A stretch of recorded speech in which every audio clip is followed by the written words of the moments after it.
Serikat muncul menjadi satu-satunya negara superpower.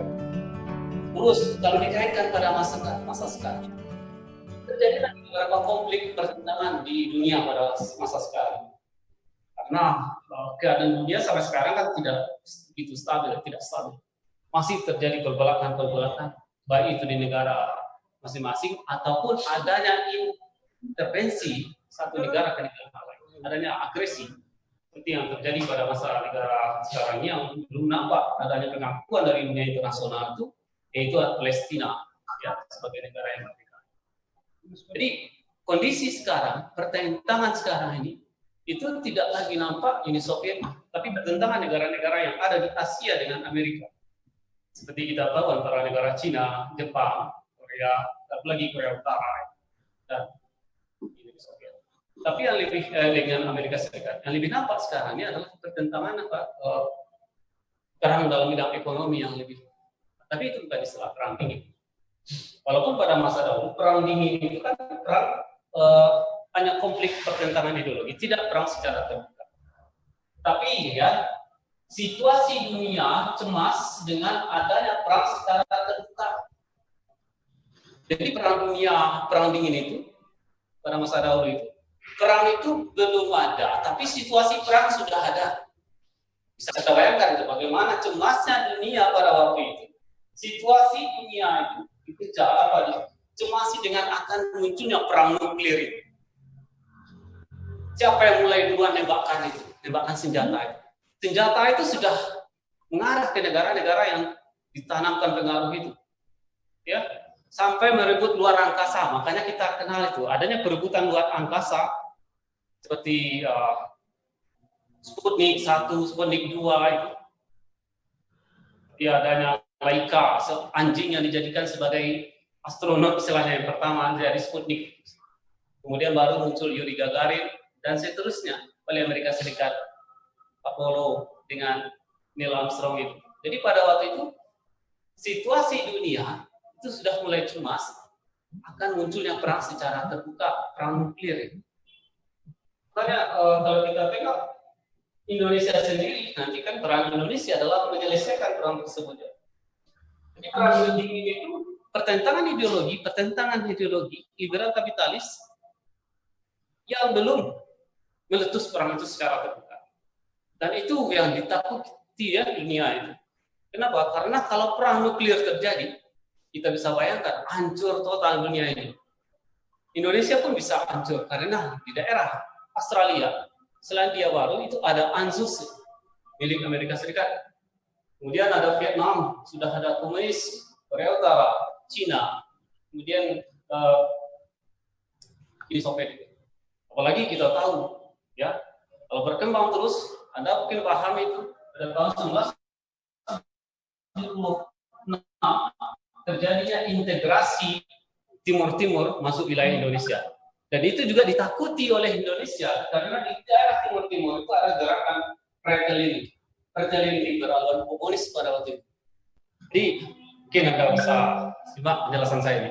Dalam upaya Uni Soviet mempengaruhi negara lain, apalagi pada masa Presiden Leonid Brezhnev itu ada semacam doktrin Brezhnev itu. Suatu negara komunis itu bisa dibantu oleh negara induk. Ya, misalnya seperti ini. Ada ini kelompok suatu negara besar, negara Islam, Pak. Ya. Negara Islam. Pemimpinnya pada waktu itu menang komunis yang kecil di sana. Karena kita tahu ya, harus paham ada komunis itu tumbuh dan berkembang dan nantinya hancur di negara yang miskin. Nah, Indonesia jangan sampai miskin. Kalau seandainya miskin itu, bibit-bibit komunis itu akan cepat tumbuh. Konsepnya itu kan sama rasa ya. Tidak mengenal adanya mengakui kebebasan individu. Semua ada negara. Itu hati-hati kita kalau sampai tumbuh komunis di Indonesia. Nah, itu bisa membahayakan kita sendiri kan gitu. Nah, ini apabila ini kita mencoba, apabila suatu negara walaupun dia itu Islam banyak, tapi pemimpinnya komunis sedikit, walaupun itu banyak orang-orang yang nanti melakukan demonstrasi terhadap pemimpin komunis tersebut, itu negara induknya mengirimkan bantuan militer ke negara tersebut. Itulah yang terjadi di negara Afghanistan. Negara ini Islam, tapi pemimpinnya komunis, Babrak Kamal. Tapi pada waktu itu, Uni Soviet mengirimkan pasukan merah ke negara Afghanistan, sehingga komunis itu. Bagaimana dengan kelompok liberal kapitalis? Amerika Serikat mulai mempengaruhi negara-negara yang ada di situ rakyatnya. Itulah yang menjadi gerakan Mujahidin itu, yang menentang komunis di Afghanistan. Jadi kalau dikaji sekarang, pertentangan sekarang ini itu lebih cenderung pada bidang ekonomi. Dan itu tidak ke militer. Walaupun ada yang ke militer, itu mungkin masih ada komunis di daerah-daerah tertentu, seperti Korea Utara.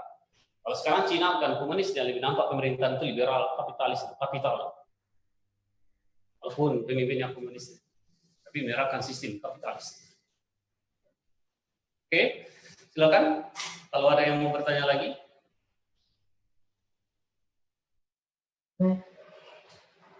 Ya, dari Paul, silakan. Iya.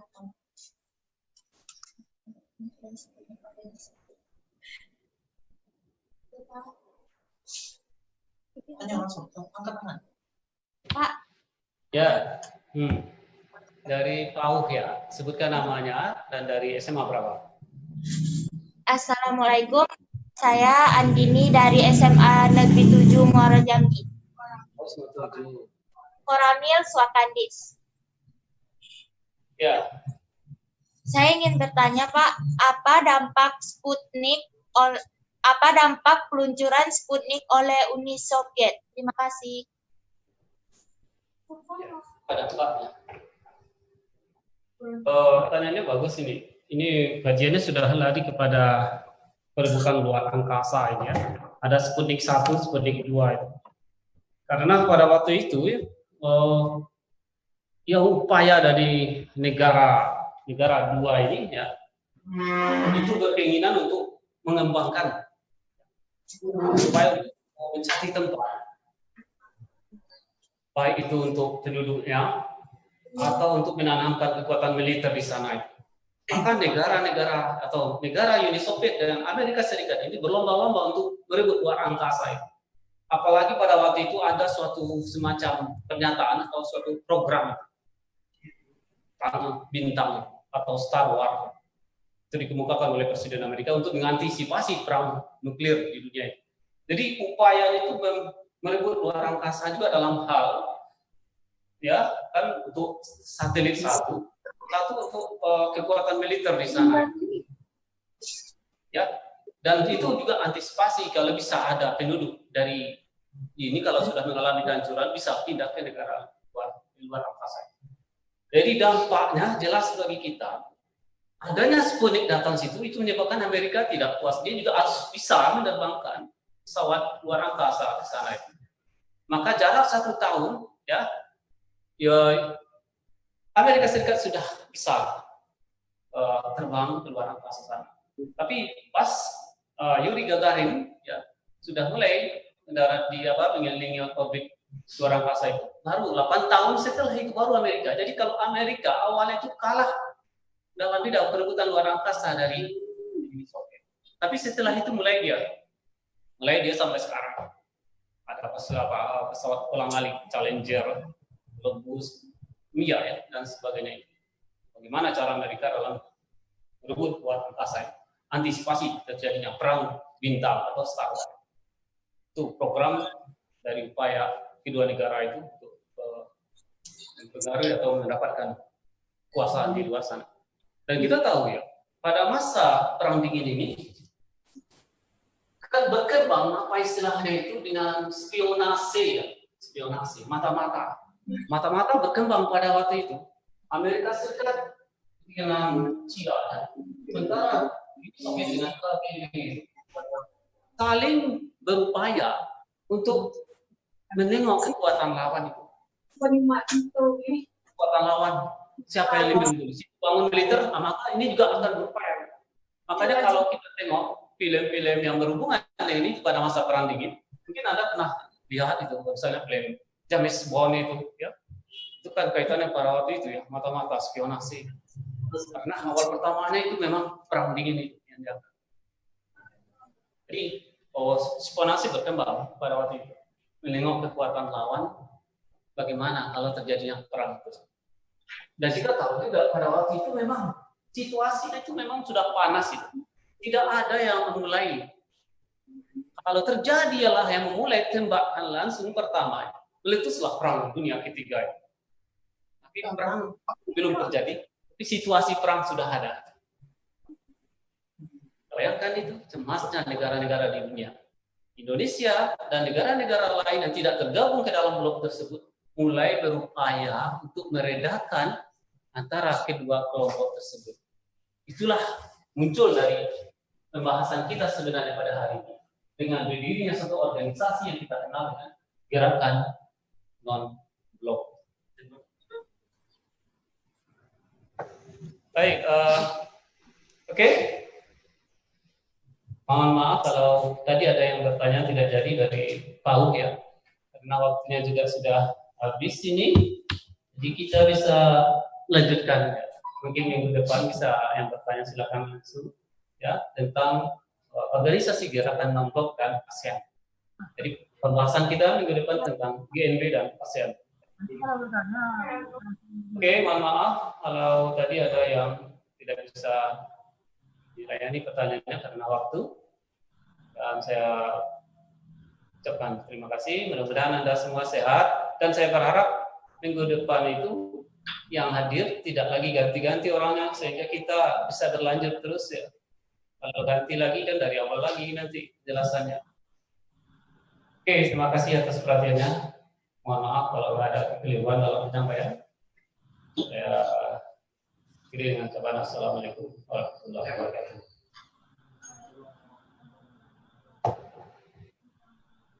Amanapun umpang izin Koramil Suakandis, ruang belajar. Siap, masuk Pak. Berapa Suakandis masuk? Diterima Pak, mohon izin Pak, kami mau dari kita mau berikut sebentar Pak tanggapan tentang pembelajaran daring oleh siswa yang berada di Suakandis Pak. Siap. Oke Pak. Dibesarkan, layarnya dibesarkan dulu. Tadi kursi. Dekat deh.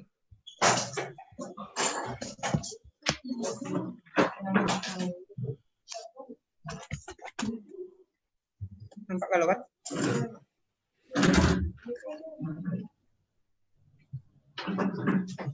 Nampak.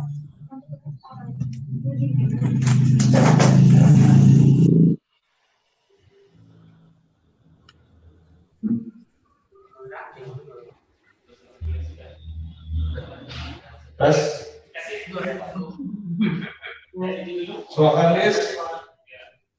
Suakandis belajar. Bagus ya, diterima ya. 55 Pak, suara. Oke.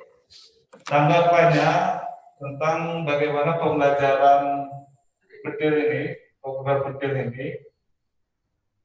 Tanggapannya bagaimana menurut adik? Silakan. Bismillahirrahmanirrahim. Assalamualaikum warahmatullahi wabarakatuh. Waalaikumsalam warahmatullahi wabarakatuh. Perkenalkan, nama saya Yoga Prasetyo. Saya dari SMA Negeri 7 Muaro Jambi dari Koramil Suakandis.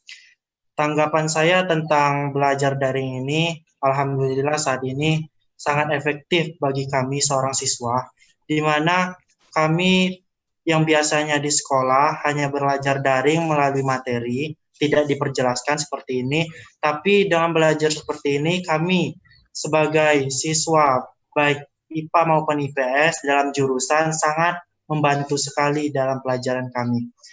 Dan untuk itu saya harap belajar daring ini terus berlanjut sampai kami lulus. Oke, terima kasih atas tanggapannya. Berarti besar harapan untuk pembelajaran bedil ini, belajar dari Koramil ini bisa diperlanjut ya. Siapa? Oke, terima kasih. Mungkin dari koramil lain ada yang mau menyampaikan pendapatnya tentang pembelajaran daring, pembelajaran berdil. Jangan main TPS HP. Bisa siang, jam 10. Oke.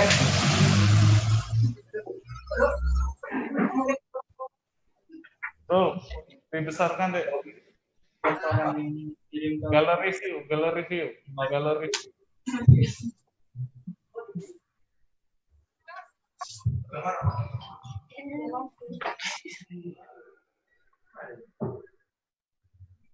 Halo.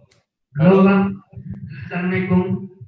Waalaikumsalam warahmatullahi wabarakatuh. Silakan dari PAU. Silakan deh, nyampaikan tanggapannya deh. Silakan. Kami selama belajar daring ini, kami cukup senang, Pak. Ya lanjut. Nah, kenapa malu? Silakan deh.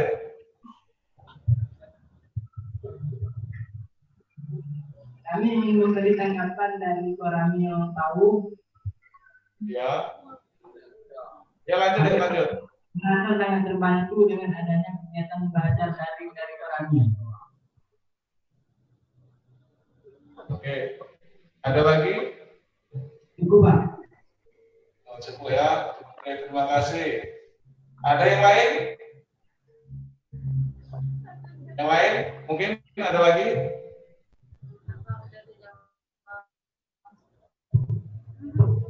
Baik. Oke, kalau tidak ada, terima kasih banyak atas tanggapannya untuk para siswa. Terima kasih banyak atas tanggapannya. Ada lagi. Dari mana itu? Tungkal Hilir. Nama saya Rene Andi Margun, tingkat Taruna Jambi.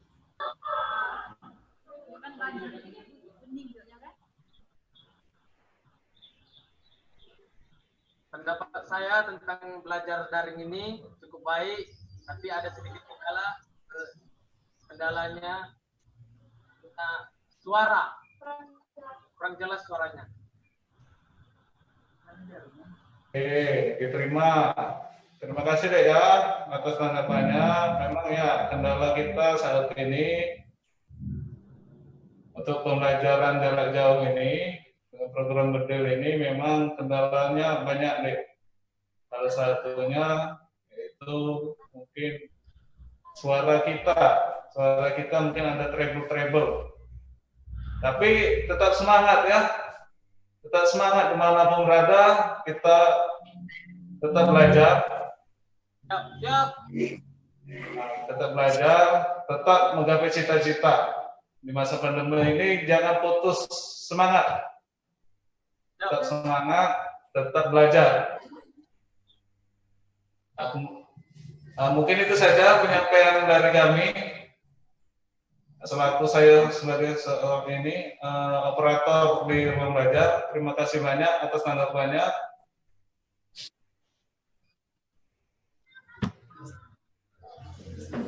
Pesan yang mau kakak sampaikan di sini dari Bapak,